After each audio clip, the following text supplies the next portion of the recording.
I stared at the truth, and it stared right back. 2 decades of lies don't just disappear when exposed to light. They transform into something harder, sharper. My name is Adam Keegan, and I'm 45 years old. Each morning, I wake in a house that feels both emptier and more honest than it ever has before. Caroline Keegan, my wife of 20 years, built a second life with Merck Pierce while I built us a home. My son Billy and daughter Lily became collateral damage in her elaborate deception.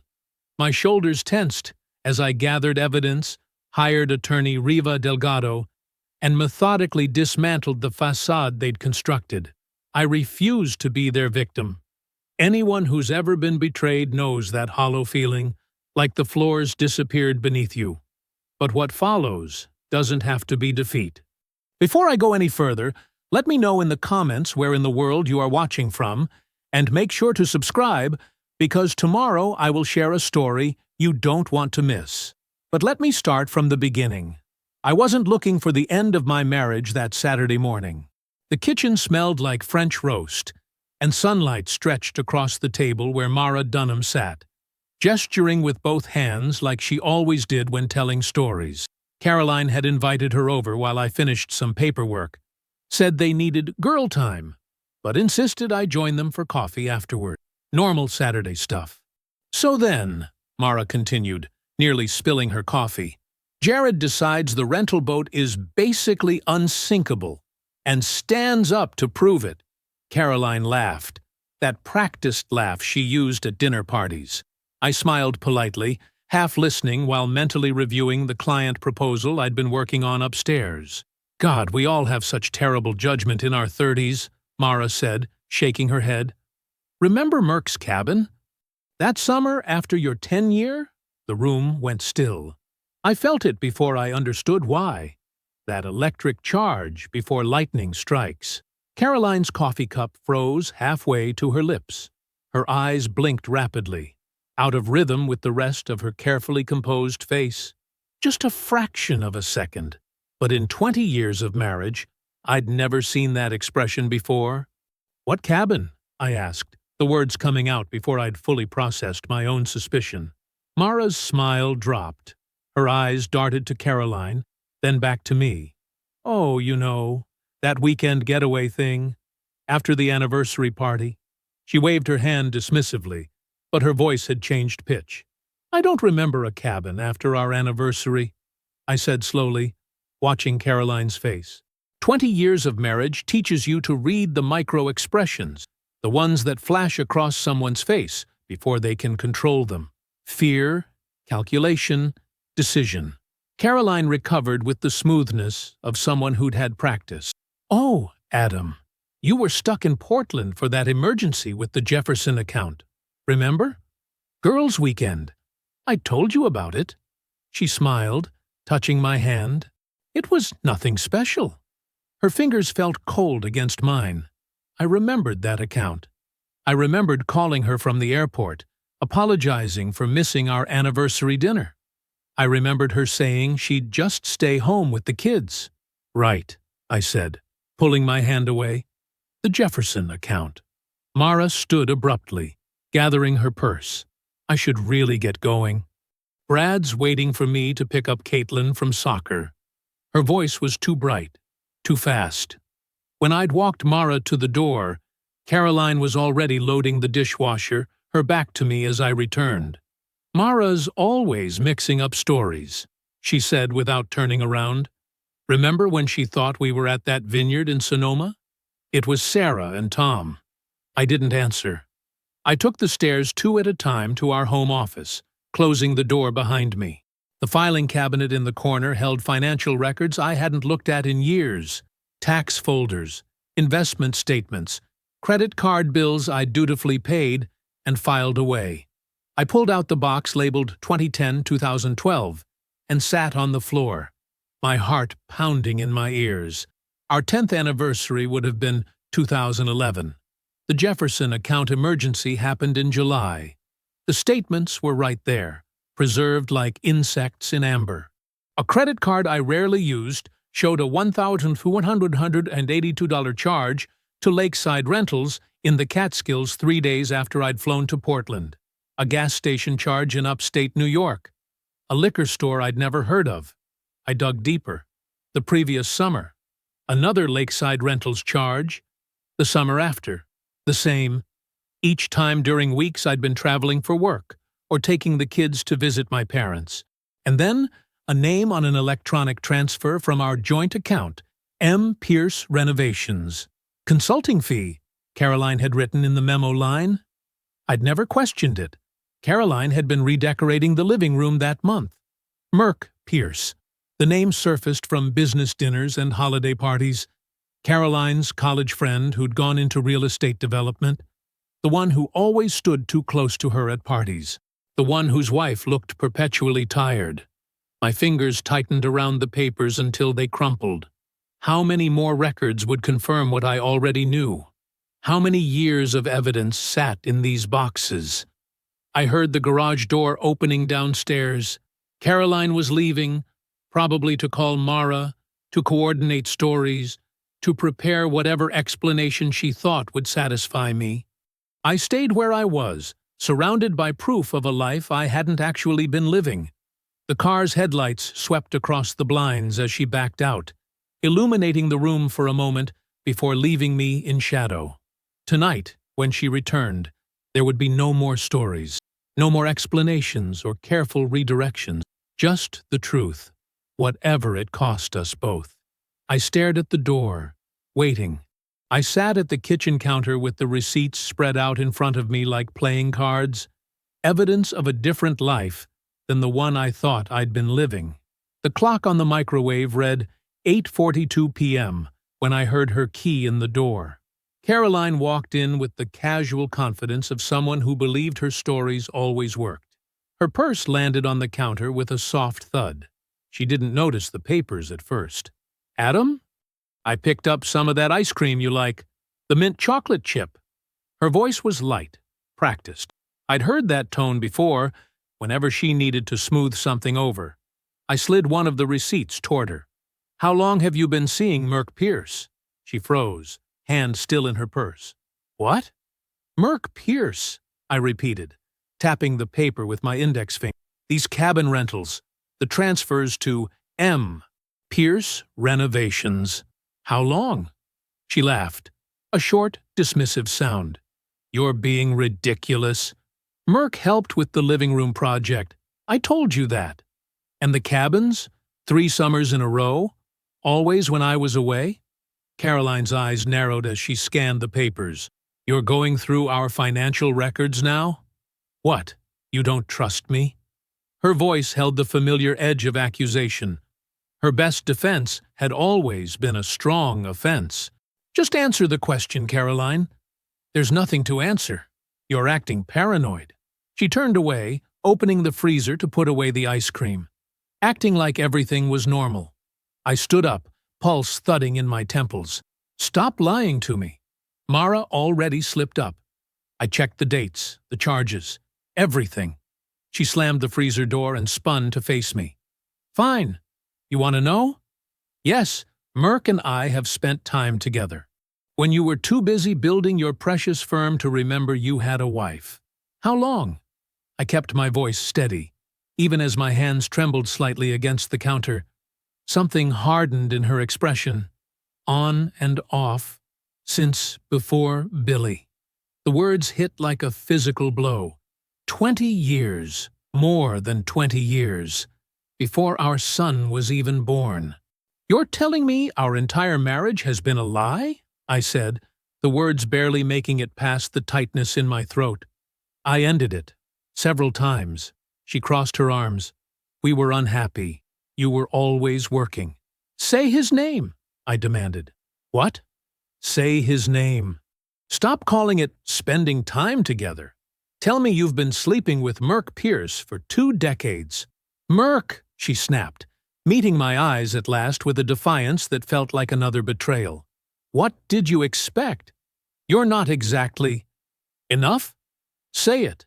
Make it ugly so I don't forget. My voice was rising now, the control slipping.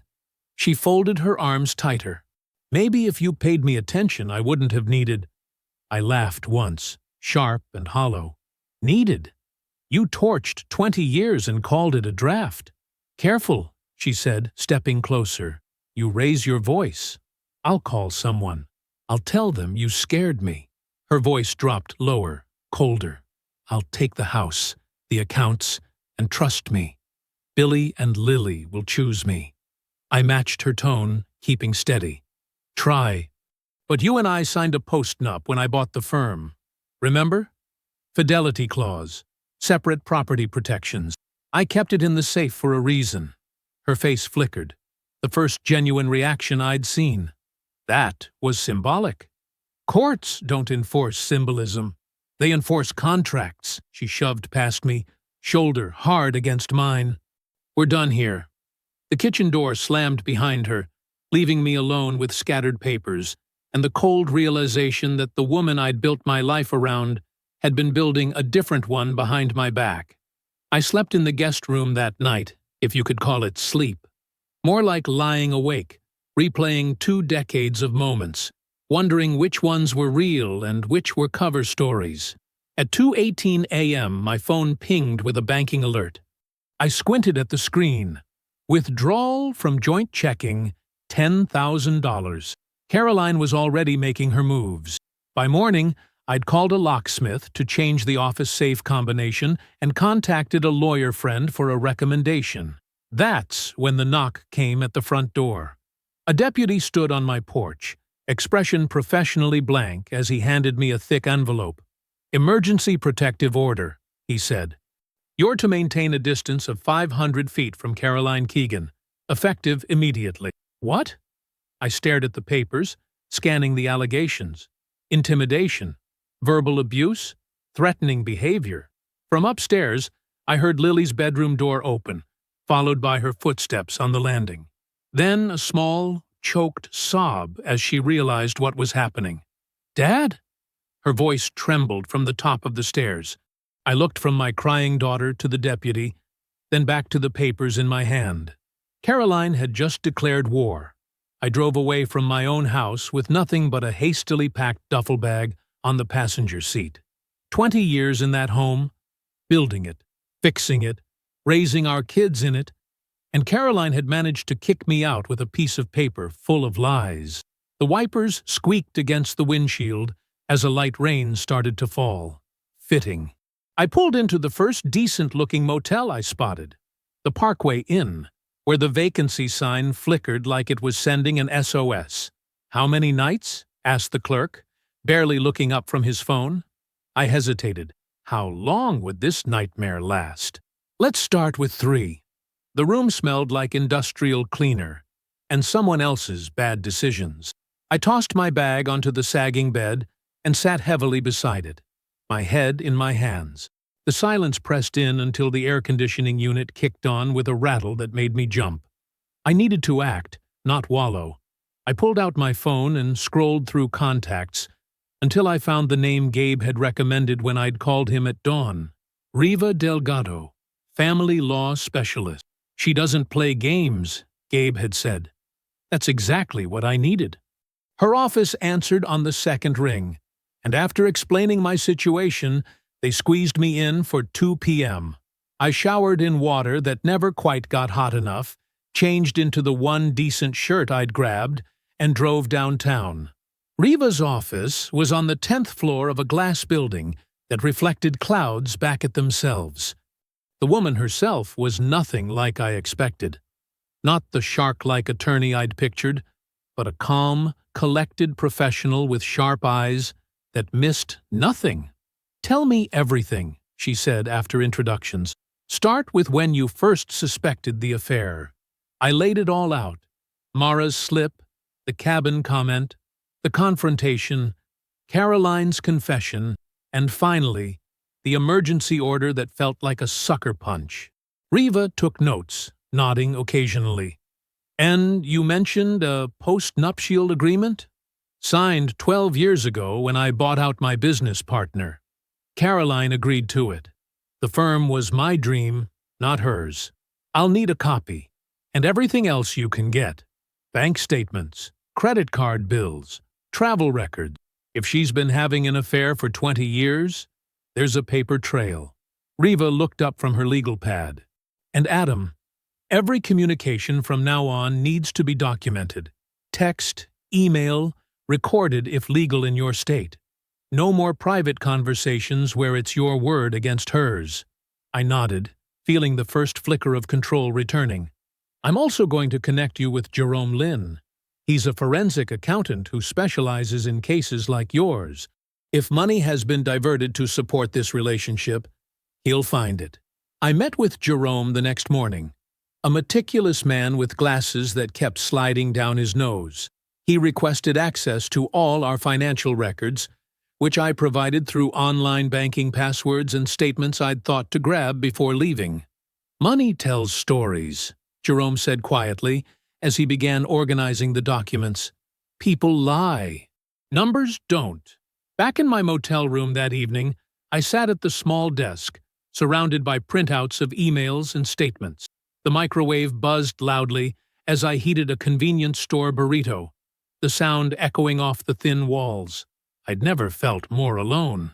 My phone lit up with a text from Billy. "You okay, Dad?" I stared at those 3 words, my vision blurring slightly. I typed back, "I'm fine. How's Lily? Mom told her you had to leave because of work." Lily didn't buy it. She's upset. A surge of anger burned through me. Caroline was already spinning lies to our children. I carefully composed my response. "I'll explain everything soon. Tell Lily I love her." 3 days later, Jerome called me directly, his voice tight, with what sounded like controlled excitement. "I've found patterns. Significant ones." We met at Riva's office, where he spread documents across the conference table. "Look here," he pointed to highlighted sections. "Withdrawals from your joint account, consistent timing, always preceding trips Caroline took for her book club weekends, or professional retreats. And these credit card charges, hotels, restaurants, gifts, they align perfectly with dates when this Merc Pierce was also traveling." "How did you track his movements?" I asked. "LinkedIn posts, conference attendance records, social media check-ins. The pattern is undeniable." Jerome pushed his glasses up. "And there's more. 6 withdrawals from your children's college funds over the past decade, all converted to cashier's checks.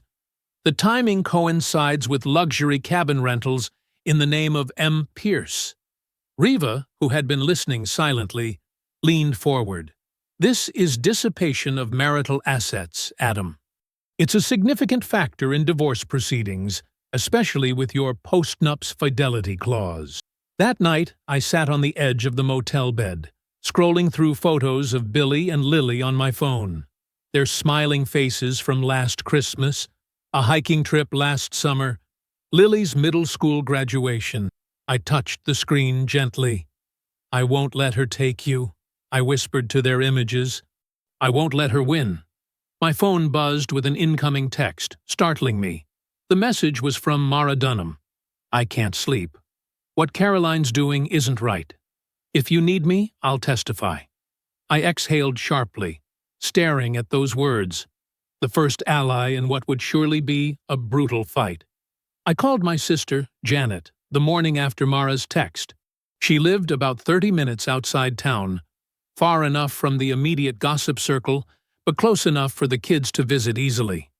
"Of course you can meet here," she said when I explained the situation. "How are you holding up?" "I'm functioning," I answered honestly. "I need to tell Billy and Lily what's happening before Caroline spins more lies. Have you eaten anything that didn't come from a vending machine this week?" I almost smiled. Janet, always the big sister, even at 48. "I'll survive. Bring them Saturday. I'll make lunch and then disappear upstairs. They deserve the truth, Adam." That Saturday, I picked up Billy and Lily from what used to be our driveway.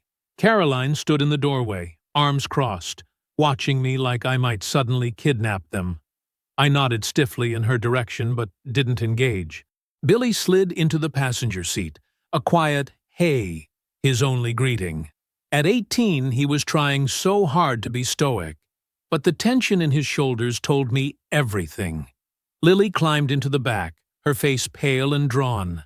At 14, she was too perceptive to buy Caroline's lies, but too young to handle the ugly truth. "Well, where are we going?" Lily asked as we pulled away. "Aunt Janet's." I thought we could talk there. I caught her eyes in the rearview mirror. Just us. The drive was mostly silent. I turned on the radio to fill the void, some classic rock station playing songs from when things were simpler. I remembered teaching Billy to throw a baseball in the backyard, the smell of fresh-cut grass, and the sound of his laugh when he finally got it right. Now he sat beside me, jaw clenched, staring straight ahead, like a soldier being deployed. Janet greeted us with hugs that lingered a beat too long. She'd made soup and sandwiches, but didn't pressure anyone to eat. After lunch, she squeezed my shoulder and headed upstairs, leaving the three of us alone at her kitchen table. She'd set out mugs of hot chocolate, comfort food from when they were little. "So," I began, my hands flat on the table to steady myself, "I'm sure you've noticed things aren't right between your mom and me." Billy nodded slightly. Lily wrapped her hands around her mug, not drinking, just absorbing the warmth. "The truth is, your mother has been—" I paused, choosing my words carefully. "She's been involved with someone else, a man named Merk Pierce, for a very long time." Billy's eyes locked onto the wood grain of the table, his jaw tightening further. Lily looked up, her eyes wide with confusion, then hurt. "How long?" Billy asked, his voice lower than usual. I took a deep breath. "Since before you were born, Billy. On and off for over 20 years. The silence that followed felt like glass breaking in slow motion. Lily's hands began to tremble around her mug. "That's why you had to leave?" she finally asked. "Because Mom made you?" I nodded. She filed an emergency order claiming I threatened her. I didn't. But the courts have to take those claims seriously until they're disproven. "She's lying," Billy said flatly. Not a question. "Yes." Lily's eyes welled with tears. "So what happens now? Do we have to choose?" "No, honey. You don't have to choose anything. I'm working with a lawyer to sort this out legally. The emergency order was wrong, and we're fighting it. I'm trying to make sure we all land on our feet." Her hands trembled harder, cocoa sloshing dangerously close to the rim of her mug. "We just need you to fight for us," she whispered. Something in me locked into place at those words, a resolve that went beyond anger or hurt, straight into purpose. "I will," I promised. "I am."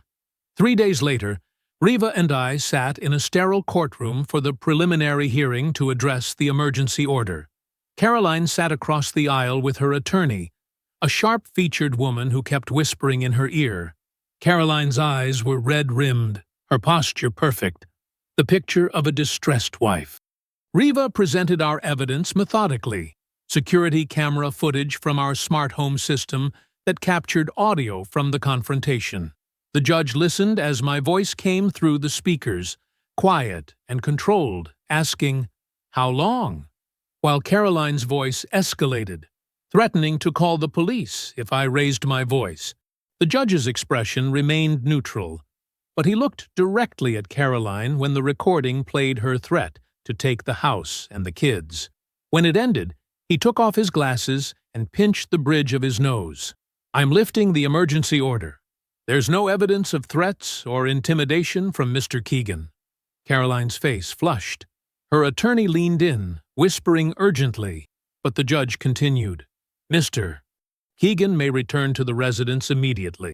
I strongly advise both parties to maintain respectful boundaries during this process." That night, I moved back into our house, straight into the guest room. I installed a deadbolt on the door and moved the postnuptial agreement from our joint safe to a smaller one I'd purchased, securely locked inside my closet. For the next week, Caroline and I orbited each other like celestial bodies, pulled by gravity, but never touching. Sometimes she'd retreat into icy silence, passing through rooms as if I were invisible. Other times, She'd appear suddenly, eyes brimming with tears. "We could fix this," she'd say. 20 years, Adam. Are you really going to throw it all away?" "You already did," I'd answer each time. 20 years ago. One night, after the kids had gone to bed, she cornered me in the hallway. "You're playing the victim so well," she hissed. "Poor Adam. Betrayed husband." I looked at her steadily.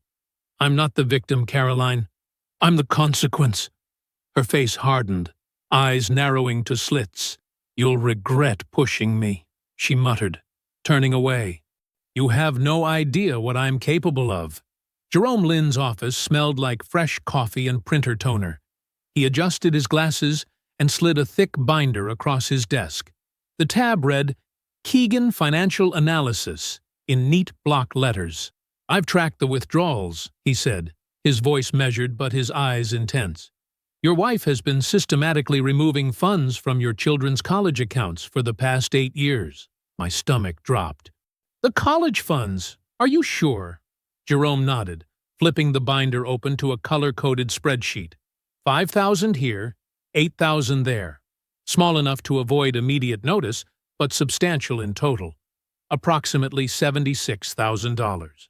I ran my hand over my face. Jesus, that was for their future. "What's interesting," Jerome continued, "is the timing." He turned to another tab with a timeline grid. "Each withdrawal corresponds within days to hotel charges, airline tickets, or cabin rental. I've cross-referenced them with the travel dates you provided for Merck Pierce. The anger that surged through me wasn't hot. It was ice-cold, crystallizing into something dangerous and precise. Can you prove where the money went?" Jerome's lips twitched in what might have been a smile. "Mr. Keegan, that's exactly what I do. The money trail shows transfers to accounts she controlled exclusively, followed by charges at locations where both she and Mr. Pierce were present." He closed the binder. "In legal terms, this is textbook dissipation of marital assets." 2 days later, I sat in Riva's office as she prepared the filings. Her fingers flew across the keyboard, occasionally pausing to reference Jerome's report. "We're filing for dissipation," she explained. "It means Caroline deliberately wasted marital assets for non-marital purposes, specifically her affair. The court can compensate you from her share of property division." "I don't care about the money," I said. "I want the kids' funds restored." "We'll request that specifically." Riva looked up from her screen. "This is strong evidence, Adam. Combined with Mara's testimony, we're building a solid case." Speaking of Mara, she'd called me yesterday, voice tight with resolve. "I can't keep carrying this," she'd said. 20 years of knowing, of watching Caroline lie to you. I'll testify if you need me to." I'd gripped the phone tighter. "Are you sure? Caroline will never forgive you." "Good," Mara had replied. "I'm not sure I can forgive myself for staying silent so long. For the first time since this nightmare began, I felt something like hope. Not happiness. That was still buried under too much rubble. But the sense that truth might actually matter in the end. That evening, I fired up the grill in the backyard.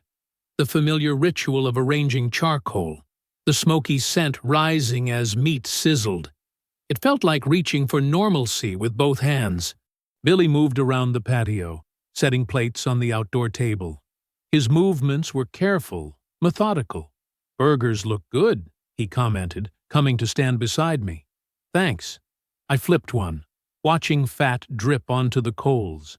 "How's the summer job going?" "It's fine. Manager says I might get more hours next month." I nodded, appreciating his steadiness. At 18, Billy carried himself with a quiet dignity that made my chest ache with pride and sadness. He shouldn't have to be this strong, this young. Lily sat at the patio table, colored pencils spread around her, working intently on a drawing. At 14, she still found comfort in art, disappearing into worlds of her own creation when this one became too difficult. 5 minutes until dinner. I called over to her. She looked up, offering a small smile, the first I'd seen in weeks. I'm drawing our dog. Our dog? I raised an eyebrow. We don't have a dog. Not yet, she said, holding up the picture of a shaggy brown mutt. But we should. Billy snorted. Subtle, Lil.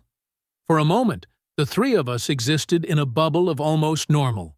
We ate together, talked about small things, and pretended the empty chair at the table didn't matter. It wasn't perfect, but it was ours. The knock came at 11:42 p.m. Sharp, authoritative. I opened the door to find two police officers standing on my porch, faces professionally blank. Adam Keegan? The taller one asked. Yes. Sir, we've received a complaint of domestic disturbance at this address. Your wife claims you lunged at her in the hallway earlier this evening. My mouth went dry. That's not true. The second officer handed me a piece of paper. This is a temporary protection order.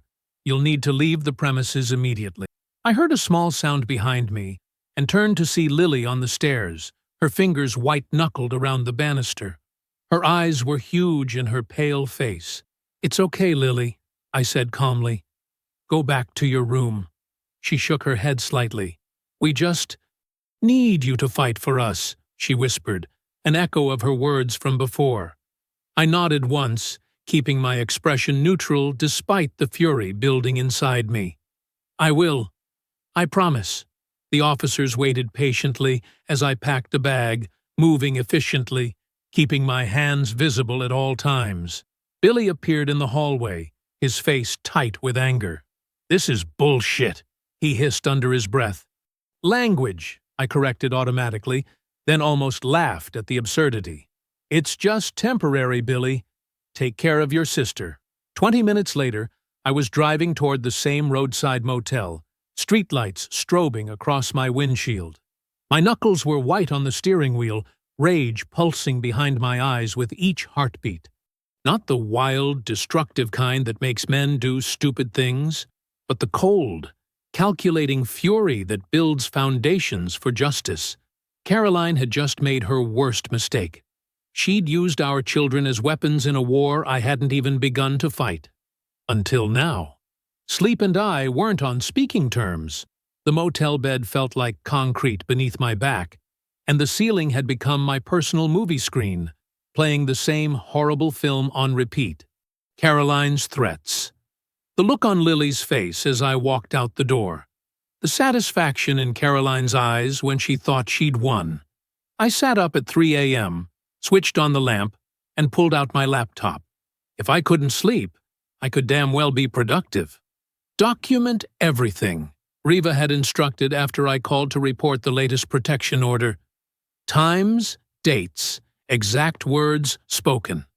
Your memory will fade, but contemporaneous notes hold up in court. So I typed until my fingers cramped, capturing every conversation with Caroline since Mara's slip about the cabin. I noted Caroline's threats in the kitchen. I'll call someone. I'll tell them you scared me. The timestamps when money disappeared from our accounts. The way she'd positioned herself near the hallway security camera before our last argument, speaking just below its audio pickup range.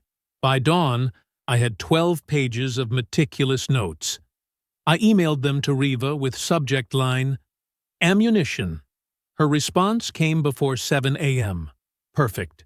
Meet at my office, 2 p.m. Riva's corner office overlooked the courthouse, a view she said reminded her what was at stake every day. She spread my notes across her desk, marking passages with colored tabs. Caroline's made a critical error, she said, tapping a paragraph where I'd quoted Caroline's kitchen threat verbatim. She's followed through exactly as she warned, making false claims when confronted. The pattern is clear. Will that be enough? Combined with everything else? Riva's smile was shark-like. We're building a three-pronged attack.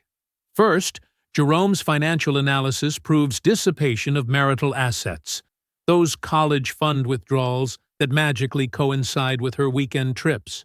Second, Mara's testimony establishes the affair's timeline. Third, she tapped my notes, We demonstrate Caroline's pattern of retaliatory false allegation. I nodded, letting the strategy sink in. And the postnup? The enforceability hearing is scheduled in 3 weeks. If we prevail there, the financial consequences for her infidelity trigger automatically. I leaned back, rubbing my eyes. Caroline won't go down without destroying everything she can reach. That's why we're preparing for nuclear war, Riva replied, while hoping for a ceasefire. The following days fell into a grim routine. Motel. Work. Riva's office. Motel again. I limited my calls with Billy and Lily, knowing Caroline monitored their phones. But Billy found ways to check in, stopping by my office after school with homework questions that were really excuses to talk. One evening, he appeared at my motel door, hands jammed in his pockets. "Mom's out," he said, stepping inside. Didn't say where, probably with him. I nodded, gesturing toward the mini-fridge. "There's soda. Not much else." Billy grabbed a can but didn't open it, just rolled it between his palms. "I'm moving in with you after graduation," he stated flatly. "Not asking permission. Telling you." My throat tightened. "Your mother." "I'm 18 in 2 weeks. She can't stop me." His eyes, so much like mine, met mine without wavering. "I know what she did. To our family. To Lily." "What about Lily?" Alarm tightened my chest. Billy's jaw clenched. "Mom keeps telling her you abandoned us, that you chose to leave. She cries herself to sleep, Dad." I gripped the edge of the table, breathing slowly through the rage. "The court date will fix this." "It better." Billy finally popped the soda can. "Because Lily needs you. We both do." Later that night, my phone lit up with Lily's name. I answered immediately. "Dad." Her voice was a whisper. "Are you awake?" "I'm here, sweetheart. Everything okay?" "No." A pause. "Mom brought Mr. Pierce over. They're downstairs. I'm supposed to be asleep." I closed my eyes, counting to 10. "Are you safe?" "I guess. I don't feel safe anymore. Not with her." Her voice caught. "She talks about you like you're a monster. But I know you're not. I'm coming back, Lily. I promise." "When?" "Soon. The hearing is next week. Can you be brave until then?" "I'm trying." I heard rustling. Then, "I have to go." "I think she's coming upstairs." After we hung up, I didn't even attempt sleep. Instead, I channeled my anger into focus, reviewing the binder Riva had prepared. The post-nuptial agreement, Jerome's financial analysis, Mara's sworn statement. Each document a brick in the wall I was building between Caroline and the future she thought she could steal. The morning of the hearing arrived clear and cold. I stood outside the courthouse in my best suit, a leather folder containing copies of all our evidence tucked under my arm. Riva had gone inside to check the docket, leaving me alone with my thoughts. That's when I saw them. Caroline stepping out of a silver sedan, Merc Pierce behind the wheel. She leaned back in, said something that made him laugh, then straightened her jacket and turned toward the courthouse steps. Our eyes met across the plaza. Her smile faltered for just an instant before she recovered, lifting her chin in defiance. I didn't look away, didn't flinch, just watched as the man who'd shared my wife for 20 years drove away, leaving her to face me alone. My jaw tightened. All those sleepless nights, all the pain in my children's voices, it crystallized into something hard and clear. This wasn't just about the post-nup anymore. This was about truth finally having its day in court. I took a deep breath and headed up the steps. The courthouse smelled like lemon polish and anxiety. I'd been in courtrooms before, usually for business permits or property transactions, but never like this. Never with my life splayed open on exhibit tables. Caroline sat beside her attorney, a woman with sharp glasses and sharper shoulder pads. Her hair was styled perfectly, her navy dress screaming, "Respectable mother." I'd seen this performance at school functions, charity events. The Caroline Keegan who had it all together. The Caroline who didn't exist. Riva leaned toward me. Remember what we discussed. No reactions, no matter what they say. I nodded, watching the bailiff call the court to order. Judge Harmon, a woman with silver-streaked hair and eyes that missed nothing, scanned the room before gesturing toward Caroline's attorney. You may call your first witness, Ms. Weber. The petitioner calls Caroline Keegan. Caroline walked to the stand with measured steps, settled into the chair, and took the oath with practiced solemnity. The performance had begun. Mrs. Keegan, Weber started. Can you tell the court about your marriage to the respondent? Caroline dabbed at her eyes with a tissue. We were married for 22 years. I supported Adam while he built his business, raised our children, maintained our home. Her voice wavered. I thought we were happy. And when did things change? Adam became distant. The business consumed him. Nights alone, weekends, with just me and the children. She looked directly at me. I tried to talk to him, but he was never there. Not really. I kept my face neutral, though my jaw ached from clenching. Those nights alone lined up perfectly with her meetups with Merck. Those weekends with the children matched the family calendar gaps Jerome had identified. Weber continued, Did Mr. Keegan ever become aggressive with you? He has a temper, Caroline said softly. When I finally confronted him about his neglect, he became threatening. I was frightened for myself and the children. Riva's pen moved steadily across her notepad. I remembered Billy's words. She talks about you like you're a monster. Weber wrapped up by painting a portrait of Caroline as the abandoned wife, the devoted mother, the victim of my supposed coldness and rage. Throughout, I focused on my breathing.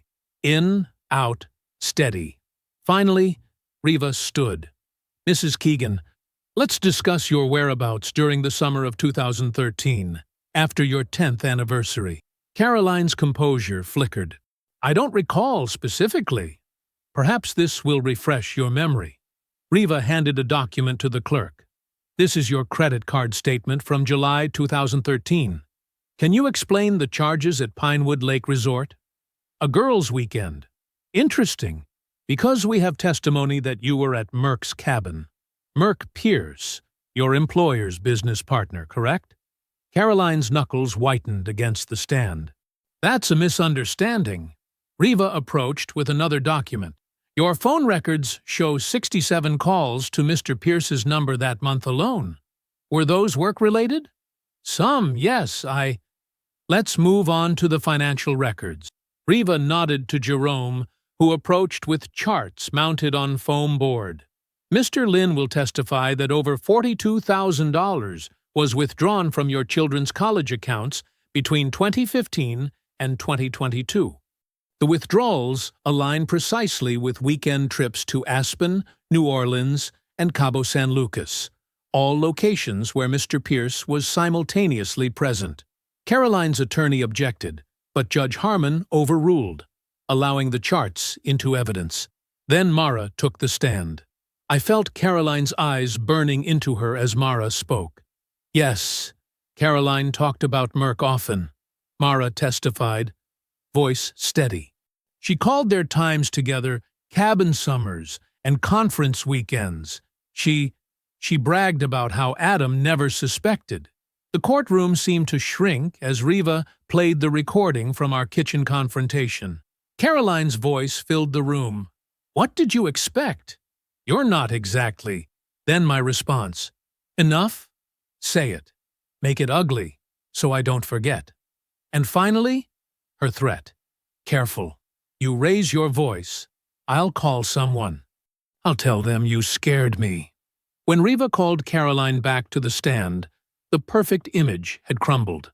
Her eyes darted between the judge and her attorney. Mrs. Keegan, Riva asked gently, were you ever actually afraid of your husband?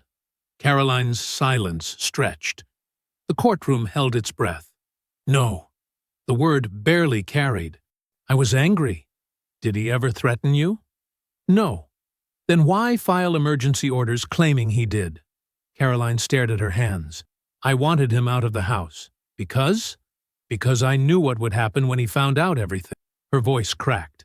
I knew I would lose everything. Judge Harmon's voice cut through. Mrs. Keegan, this court takes a very dim view of false allegations. What you've described amounts to abusive litigation, using the courts as a weapon. Caroline seemed to shrink in the witness chair. The judge shuffled papers before looking up. The court will now rule on the enforceability of the post-nuptial agreement. I gripped the edge of the table, feeling my heartbeat in my fingertips. Everything.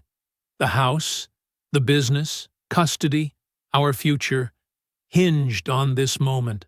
The room fell silent, waiting. Judge Harmon cleared her throat, and the courtroom went still. I held my breath as she adjusted her glasses, looking directly at Caroline and then at me. After careful review of all evidence presented, this court finds the post-nuptial agreement between Adam and Caroline Keegan to be valid and enforceable in its entirety. The words washed over me like cool water. 20 years of my life, validated in a single sentence. The fidelity clause was clearly written, mutually agreed upon, and, as evidence has abundantly shown, violated repeatedly over a period of approximately 20 years. Judge Harmon's voice was measured but firm. Therefore, in accordance with the terms of said agreement, the Keegan family home shall remain with Mr. Keegan as his separate property, along with all equity therein. Caroline's shoulders dropped. I caught Reva's slight nod beside me. Similarly, the business known as Keegan Contracting remains Mr. Keegan's separate property as established prior to the marriage and protected by the agreement. I thought of my father's weathered hands showing me how to hold a hammer when I was 12. The business we'd built together before he passed. The one Caroline had tried to claim as community property. Retirement accounts shall remain primarily with Mr. Keegan, with the exception of the standard division of contributions made during the marriage, minus, the judge paused significantly, documented dissipation of marital assets, which the court finds to be substantial. Judge Harmon flipped to another page. Regarding the minor child, Lily Keegan, the court awards primary physical custody to Adam Keegan, with reasonable visitation for Caroline Keegan on alternating weekends. My heart leapt. Lily would be safe. She wouldn't have to whisper her fears from the top of the stairs anymore. This custody determination is based on stability factors and the documented pattern of manipulation, including false allegations that created unnecessary trauma for the child. I remembered Lily's trembling hands on the banister that night, watching me leave with the police. The way her voice shook when she called me after, saying Caroline had told her I might not come back. Furthermore, Judge Harmon continued, Mrs. Keegan is ordered to repay in full the $42,000 withdrawn from the children's educational funds, plus interest, from her portion of the divided assets. The judge closed her folder. Given the financial misconduct established in this case, no spousal support will be awarded to either party. She looked directly at Caroline. And let me be abundantly clear, Mrs. Keegan. One more false allegation, one more attempt to misuse this court's processes, and you will face contempt charges. Do I make myself understood? Caroline nodded stiffly. This court is adjourned. The gavel struck with finality. 20 years of deception, addressed in 15 minutes of judgment. I exhaled slowly, feeling something loosen in my chest for the first time in months. Reva squeezed my arm. We did it, she whispered. Outside, sunlight hit my face as I stepped through the courthouse doors. Billy was waiting at the bottom of the steps, his face breaking into a smile when he saw me. I nodded once, and his shoulders relaxed. Dad! He called, starting up the steps. Then I felt it, eyes on my back. I turned to find Caroline standing a few feet away, her face twisted with an emotion I'd never seen before. You ruined me, she hissed, loud enough for those nearby to hear. I faced her squarely. The woman I'd built a life with, the mother of my children, the stranger who'd lived in my house. "No, Caroline," I said, my voice level. "You did that 20 years ago." Today, I just turned on the lights. Her lips trembled as she reached for my sleeve. A gesture so familiar it was almost habit. I stepped back, beyond her reach. "We're done," I said, and meant it like a locked door. She stood there, trembling on the courthouse steps, as I walked down to where Billy waited. Together, we moved into the sunlight, toward the parking lot where our new life was beginning. I didn't look back. Fall settled over our neighborhood, painting the maple in our front yard a brilliant red. 3 months after the court ruling, the house had finally started to feel like home again. Not the hollow shell it had become during those last bitter months with Caroline. I woke each morning to the sound of life happening around me.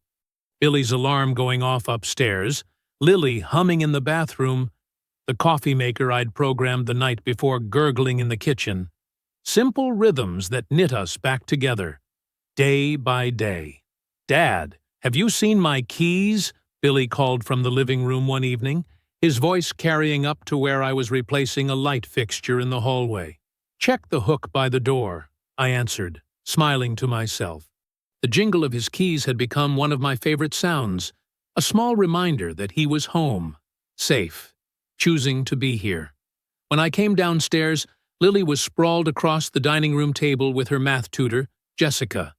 Their laughter spilled into the kitchen as Ranger, the golden retriever we'd adopted from the shelter last month, lay across Lily's feet like a living blanket.